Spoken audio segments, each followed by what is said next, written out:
just gonna knock cats and reviews. Where are you gonna put it? I don't know.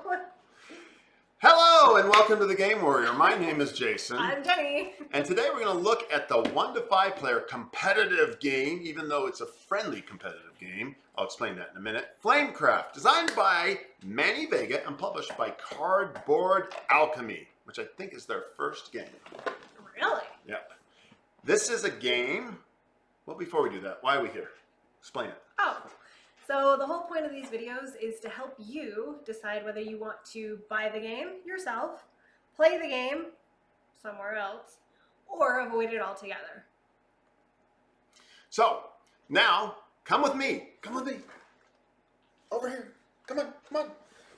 Come to the table. I'm going to show you how it plays. All right, what we have is Flamecraft laid out. And first of all, it's a gorgeous looking game. And it comes, this is the retail version, by the way. This is not the Kickstarter version. So this is just the basic version. That's how gorgeous it is. So it comes with this beautiful mat. And the way the game plays is that you each get a dragon. And it comes with your card, which gives you, all the help icons. And you start with 3 artisan dragons, which looks like this. And you've got 2 fancy dragons. Your fancy dragons are your scoring opportunities. And your artisan dragons are the dragons that you place out into the town to gain more goods, right? So the way the game basically works is that you are visiting, you take your dragon and you visit these various shops. And each time you go to a shop, you can pick up some items. And these are the items. You can have bread, lettuce, iron, potions, meat, and diamonds. I'm making that up, but it's pretty close to what it is in the game. And so you'll go and you'll visit. You take your little guy and you visit. And you pick up the stuff that's there. And then you have the opportunity to play one of your own dragons in the shop. So the shops build. And so the next person who goes to that shop actually gets more stuff, which is pretty cool. So as everyone builds, they benefit everyone else. It's kind of a cool mechanic. It's very friendly. There's not a lot of take that in this game. Now, we pulled 3 random cards and we got 3 lettuce eaters: blossom, mulch, and herb. So that means we can only put one of these in a place that takes this leaf. So if you go to the Hello Nursery, for example, see that right there? You could go to that slot because it has a leaf. And you could go to, let's see, is there another one around here that takes a leaf? There is. You could go to the Diamond Factory, Fragile Reptile, if you can see that. And you can see that you could put a dragon here on that leaf or on that leaf. So the way it works is, say we went up here to the Hello Nursery and it's my turn, and I say, so I'll go visit that place and I'll pick up 2 leaves. So I'll get 2 leaves from the supply, 2 pieces of lettuce, as I call it, and then I could place one of my dragons. And I can only place it in that slot. So I take my lettuce and I'm going to put herb right there. And herb then gives me a coin. And coins are like supplies, except for they're wild, so that they work as any of them. And then, if the shop has any special abilities, I would fire those abilities, and that means I get the bonuses of them. All the base shops that start the game don't have anything, but later on, you will expand your town to new ones, and you will build those out through the town. And the thing that triggers that is over here, when you get 3 of these, then the next one will open a new shop. So when the next person puts a artisan dragon there, and that one has to be a bread eater, then we will open and come over here and start a new shop. And the shops, there's quite a few shops that come with the game, and they're randomized. And so every time you play, there is a base set of shops that you start with, and then there's a whole bunch of other ones that are randomized. So each game will have a full selection of different shops. Okay, so that's one half of the game, is that you go out. Oh, and there's one other thing you do, is then you fire one of the dragons on the shop that you just visited. And so there'll be one to start with. Each dragon has one to start with. Each shop has one. And then the one you added. And then you can fire one of their abilities. And each color has the exact same ability. So it's easy. All greens will fire the same. All bread eaters will fire the same. All anvils and so forth. For instance, every time you fire a bread eater, you get to draw an artisan dragon. So that's how you refill your deck. You come over here. Yeah, come with me a little here as we film this. Yeah, let's see if we can get that angle right. There you go, right? Then you can pull one there, or you can pull one of these 5 that are in the park. So you can do a face-up one or take a random down one. Make sense? And as you go, these places build and build and build. And so each time you visit them, there's more stuff to gain. So for instance, at the herb nursery, now that we have placed a second dragon, if the next dragon comes along, say the purple one, he or she would get 3 pieces of lettuce. And then if there was another one here, they would get all of those. Okay. So then on your next turn, you would take your dragon. You can never visit the same place twice, and then you could go somewhere else. So then you can maybe go over to, what's this?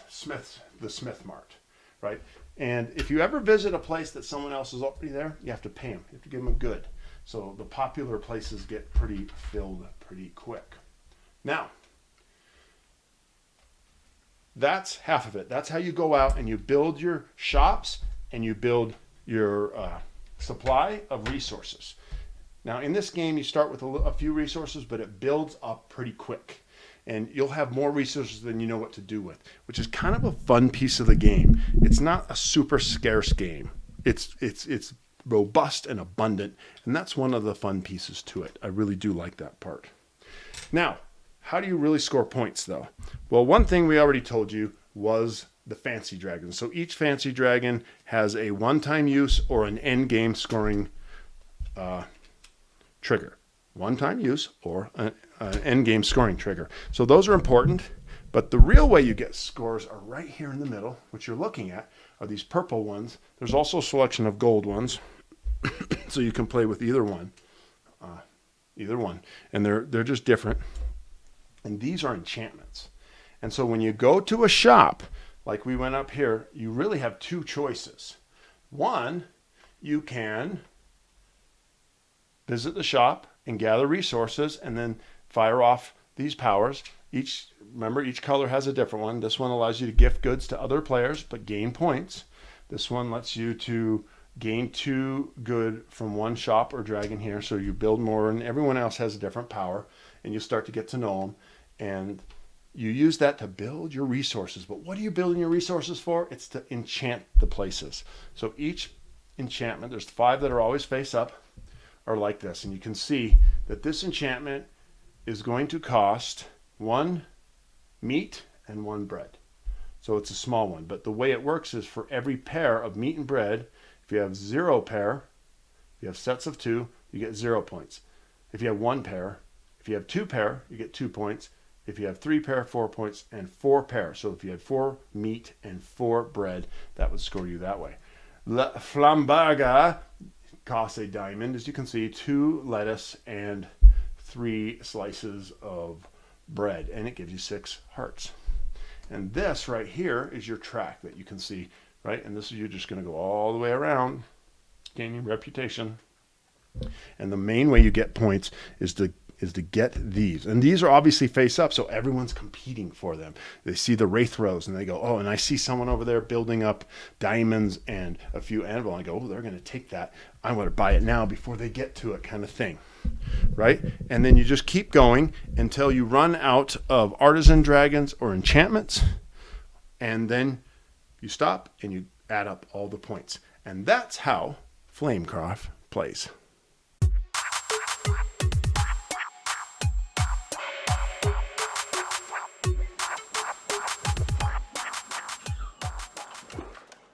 I'm back.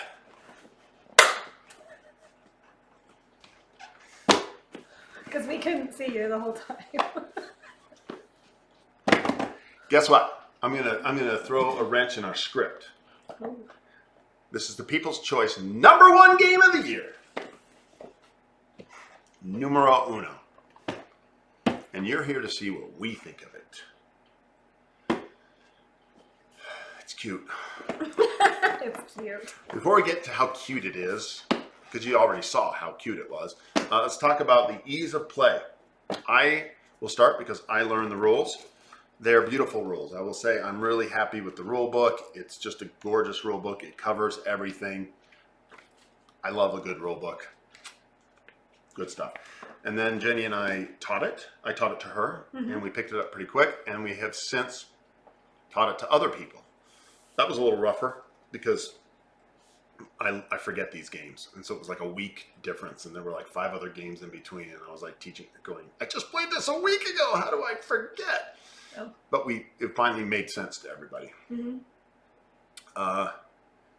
What was it like from your point of view, learning the game?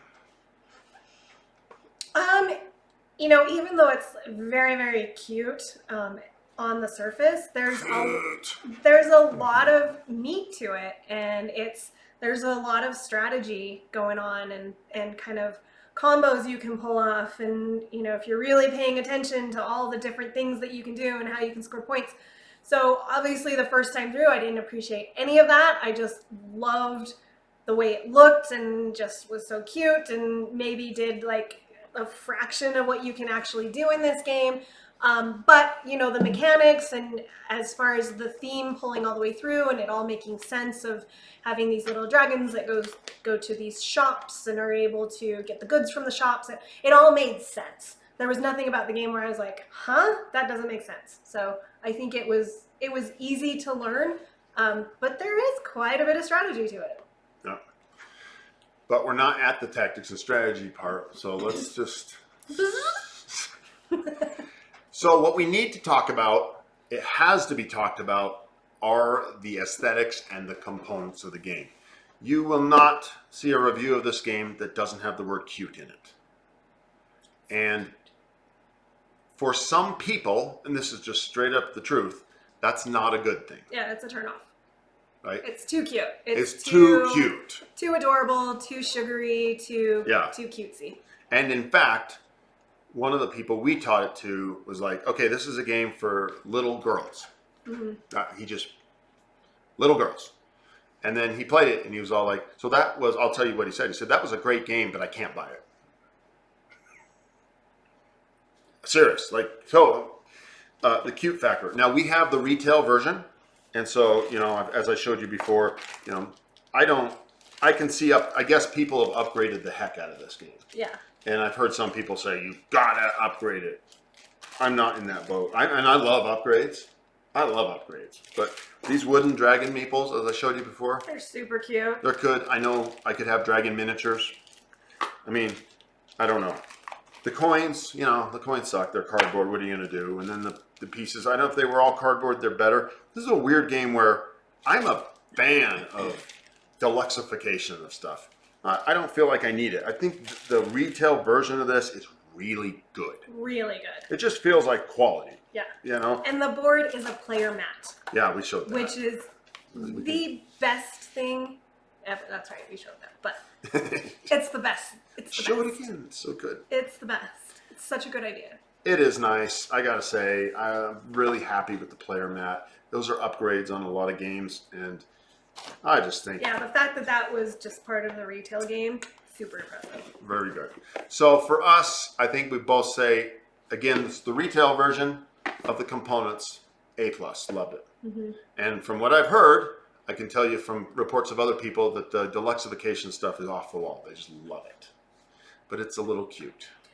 Which, by the way, that does bother some people. However, if it doesn't bother you, the artwork I find amazing. I think they did a phenomenal job. It is adorable, but it is, like, the artwork's perfect. It's super perfect. So the cute factor does not bother me. I don't know that it bothers you. It didn't bother me until I was told how cute it was by my friend and said, this is for a little girl, Jason. You can't like this. And I went, oh, okay. But the artwork is great. No, I thought... They knocked it out of the park with the artwork. I mean, look at the picture of the village. I just think that's fantastic art. Yeah. I mean, I just love it. It's a little cartoony, but it's stylistically in sync with the game. It's gorgeous. It's funny that we had this friend with this counterpoint. I never would have considered warning people it was too cute. No. I never would have considered that. And I am a blood and guts, send assassins out to kill your player, your team and win the game kind of player. A dungeon crawler, right? But it's cute, and it's not just silly cute. There's these little puns. Each dragon has these cute name in there. Clever. It's clever. They got some really funny stuff in there. So when you're playing this game and you're pulling the cards, pay attention to what they named the cards or they named certain dragons. It's really funny. So now let's talk about the meat. The meat. Meat. It's back on the menu, boys. I'm serious. I'm being serious. It's got meat to it. It's a good game. It's not all just cute.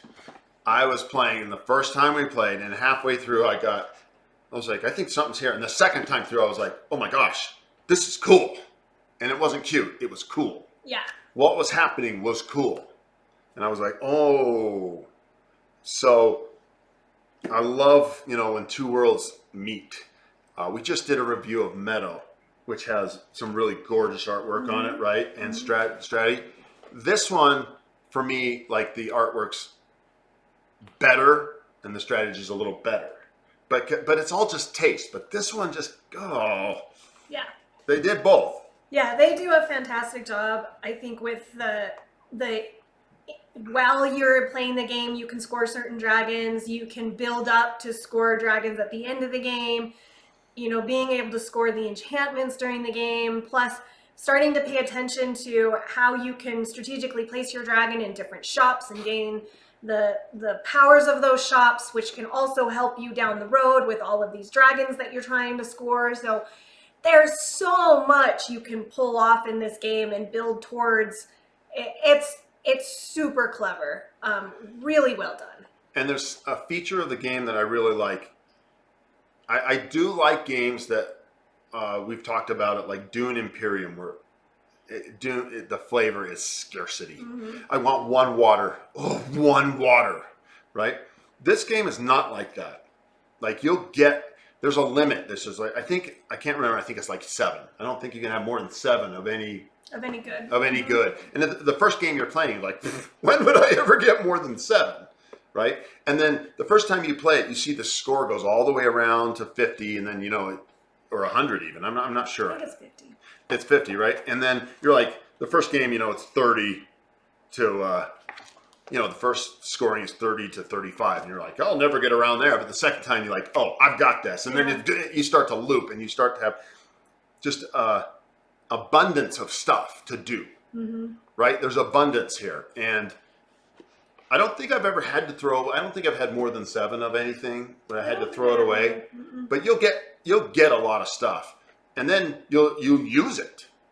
So there's a lot to it that way, tactics wise.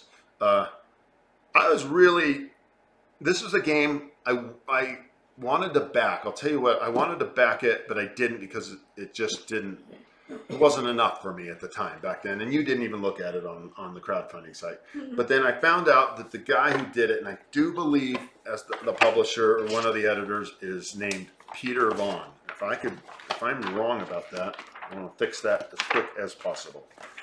Anyways, he worked with Luke Laurie, and well, there we go. There it is. I was right. Peter Vaughn.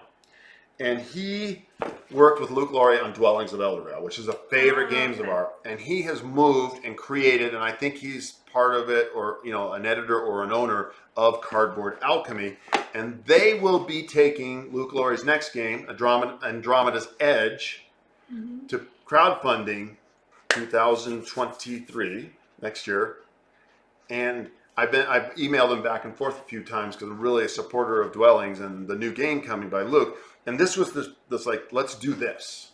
Like, this is their first game out. And boy, so then I went, oh, I need to support this guy. And I went and tried to late back it. It was just too late. and then they didn't have any late backs, and I wasn't going to pay the high prices on eBay. And then it turned out it was available for a short little time on Amazon. It's not anymore right now. I'm sure they'll get some more in stock, but right now it's not available. It's right before Christmas too, though. And then I sniped a copy, and I'm glad I did. Yeah. Okay. Final scoring time. Final scoring. That's me. I'm making odd noises because I'm rubbing against the Quadica. Final scoring. I am going to give this So a 1. Awful. Defies description. No, it's not awful. Is it very bad? It's a joke that I obviously keep thinking is funny, but I don't think she does. Yeah. Okay. I'm going to give this a 9. A 9? Yep. This is just... You know, and I'll be honest, when I first saw it, I was like, what is this? Like, it looks like it is a game for children. And then you open it up and it just melts your heart. It's so adorable. And you start playing it, you're like, whoa, there's some serious strategy here. So, so I get the kind of, it's too cute, but give it a shot because it is a fun game. I love playing it. I love the strategy. I do love the fact that in this particular game, there's no scarcity involved. You just may have to kind of take another couple turns to get where you were going to go. So, yeah, this one is just an awesome game for me. And one of the neat things with the game is it's actually in a weird way friendly. There's Dragon Wars. If you give someone some stuff, you get points. It's like, oh, here, I give stuff away, and I get a lot of points. And if you chain that up, you can, I think our son Riley won a game by just giving, at the end, by giving the right number of stuff away, right? Actually, I beat him. Did you beat him? Oh, well, she beat him. But there's also, like, every time you go visit a shop, if you add a dragon to it, well, the next person who comes is going to get the benefit of that dragon. So everything builds. You just, I do something and it's going to benefit you on your next turn. Then you do something that's going to benefit me. It's a weird mechanic. Now, before I give you my number, I will say that I'm not sure it's going to have longevity or deep replayability. I'm curious. I love it. I enjoy it. I'd have fun. But I don't know if in a year I will totally forget it. I don't know. They've got a lot of shop cards that we've never even played with. Yeah. There's a ton of, well, I guess there's not a ton of dragons. So it'd be fun maybe if they could add some more dragons over time or more shops or something. But there are a lot of shops that we have not flipped. We have not tried. So yeah. I think I'll be surprised if in a year I'm like, Really? Yeah. Yeah. I don't know. I'm just saying that. I do think the game is ripe for an expansion. And I don't know, maybe the Kickstarter came with expansions and I'm just missing them. So I don't know. I should have done my research. Retail version review. Okay, so I'm going to give it a very good, an 8. I'm going to give it an 8. It'll be interesting, like check in with me a year from now. Will this have just dropped off the list or will it be a solid ensconced winner in the family? I do know that we have some resistance from our game group. It's too cute. The cuteness is overwhelming. So if you can we're killing them with cuteness. If you can handle the cute, I think you should definitely play this game. If you have young kids, it says 10 and up, I think they would love it. I think, being an adult, I love it. You would like kids. An adult. It's a great game for kids on another level. I should throw this in before I finish up here, because it's so cute that they're like, "Oh, this is fun," but keep playing it. They're gonna have to start thinking. Because you have the strategy. Oh, what are you saying? Oh, okay. Sorry. Your little child runs out of the room. Mommy, kill me, crush me, or lap to. Sorry. On your left. On your left. Oh, I think it's good because kids will love it, and then if they keep playing it, they're going to have to up their game and learn. Yeah. Learn strategies that are underneath it. So, great game. I give it an 8. I think that's fantastic. I'm excited that I got it. It will be hitting the table some more. The only piece I'm kind of wondering about is where will this be in a year from now? Yeah. So, okay. Until next time, this has been Jason. And Jenny. We'll see.